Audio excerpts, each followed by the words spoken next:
Voy a tratar de ser lo más breve posible en cuanto a la explicación, pero hay muchas cosas importantes que vamos a estudiar juntos y que yo te digo, me gustaría al final escuchar su reflexión, ¿no? Normalmente cuando vamos a estudiar el Evangelio, vamos a estudiar algún libro o vamos a estudiar alguna de las historias del Antiguo Testamento, yo busco hacerles mucho énfasis para que ustedes se den cuenta y reflexionen acerca de esta situación que vamos a estudiar.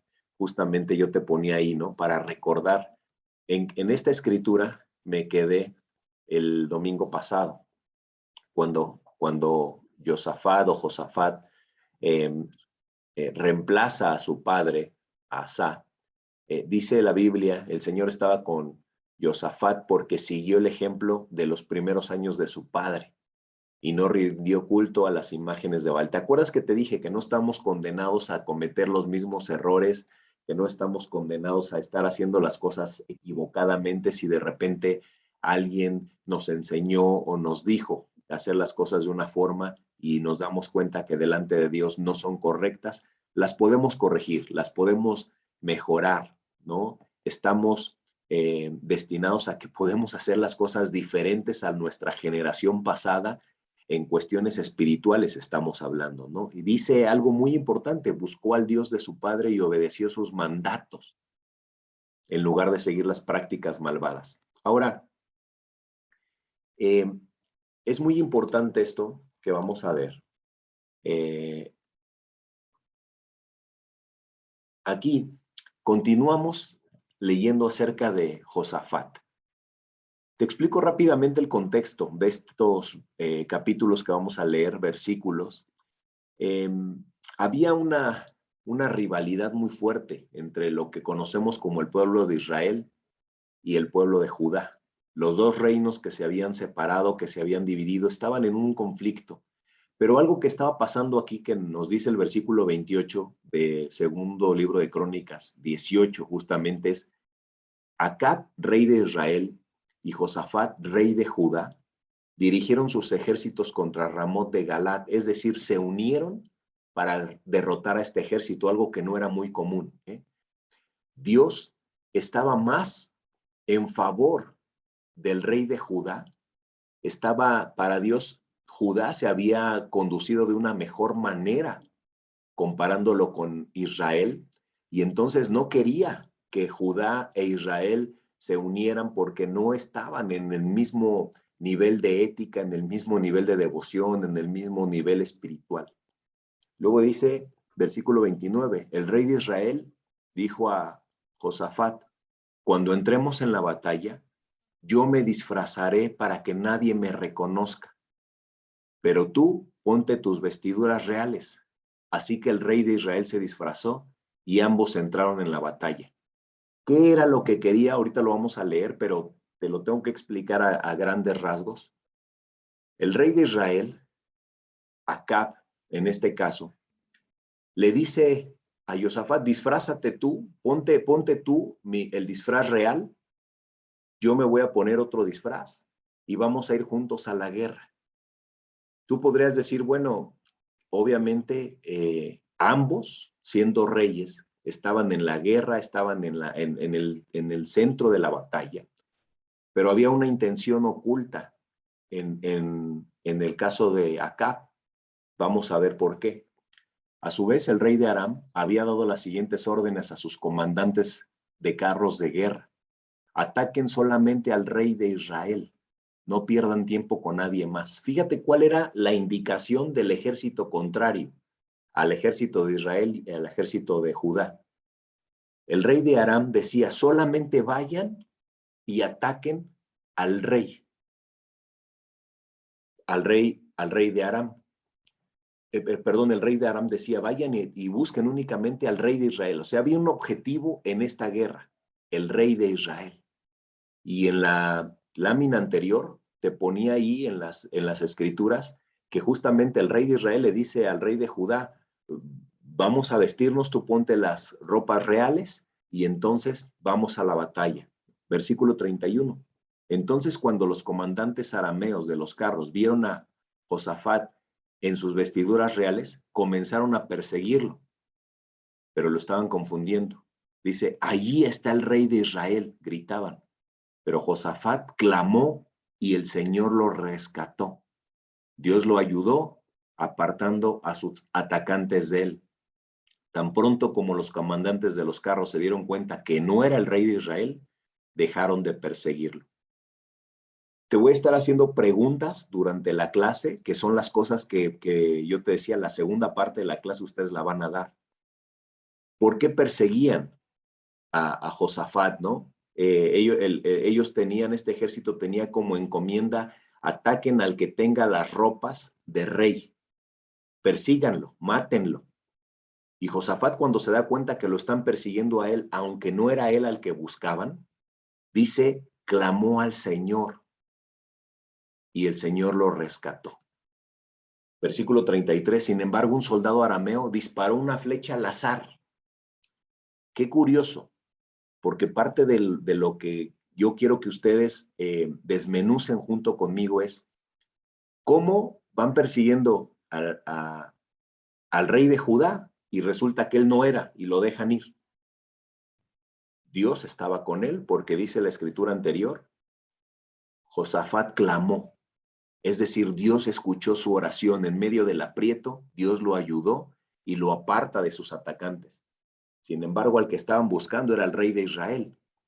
Y dice, un soldado arameo disparó una flecha al azar hacia la tropa israelita e hirió al rey de Israel entre las uniones de su armadura. ¿Cómo puede ser que al que estaban buscando estaba oculto entre un disfraz, alguien lanza una flecha y le da? Y a otro que lo estaban persiguiendo, Dios lo ayuda, se dan cuenta que él no es y lo dejan ir.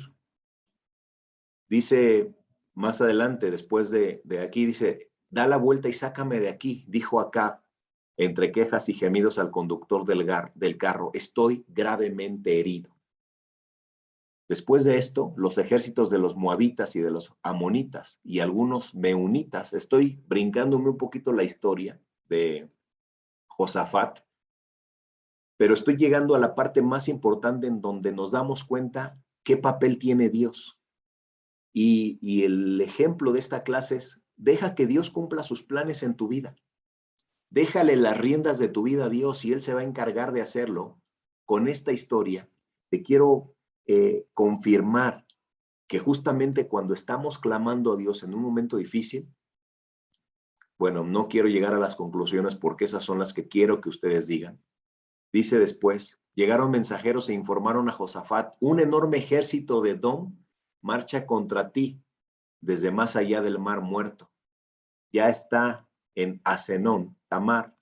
Este era otro nombre para Esgadí.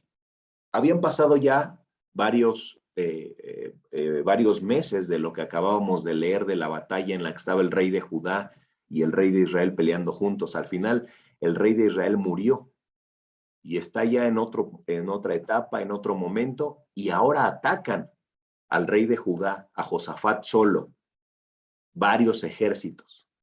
Y cuando esto se da, dice que le llegan y le dicen a Josafat, oye, estamos en aprietos, un gran ejército marcha. ¿Y cuál fue la reacción de Josafat? Dice, quedó aterrado con la noticia y le suplicó al Señor que lo guiara. También ordenó a todos en Judá que ayunaran, de modo que los habitantes de todas las ciudades de Judá fueron a Jerusalén para buscar la ayuda del Señor. Se sintieron en aprietos, se sintieron en conflicto.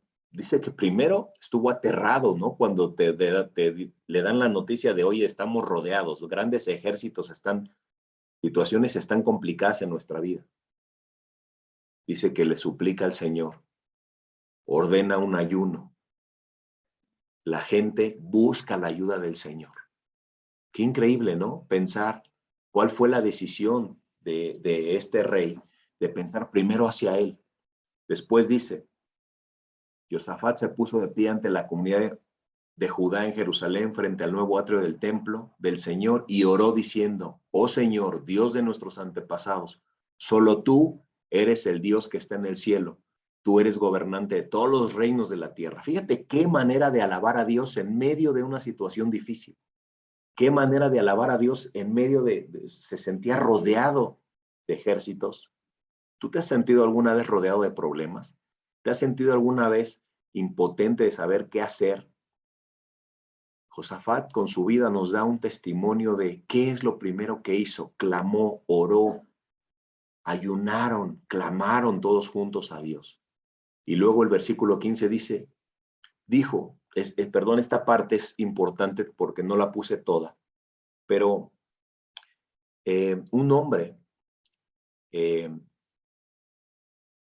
justamente un sacerdote, tiene algo que comunicarle a Josafat y al pueblo, y fíjate lo que les dice. Escuchen, habitantes de Judá y de Jerusalén. Escuche, rey Josafat, esto dice el Señor. No tengan miedo, no se desalienten por este poderoso ejército, porque la batalla no es de ustedes, sino de Dios. Mañana marchen contra ellos. Los encontrarán subiendo por la cuesta de Cis al extremo del valle que da al desierto de Jeruel.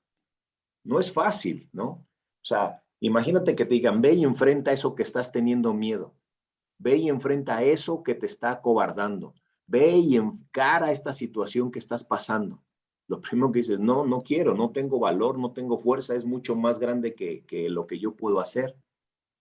Y este hombre les dice, ve y hazlo. Actúen, háganlo mañana. Versículo 17.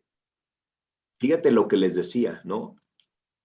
No se desalienten por este poderoso ejército. La batalla no es de ustedes, sino es de Dios. Y luego en el 17, sin embargo, ustedes ni siquiera tendrán que luchar. Tomen sus posiciones, luego quédense quietos y observen la victoria del Señor.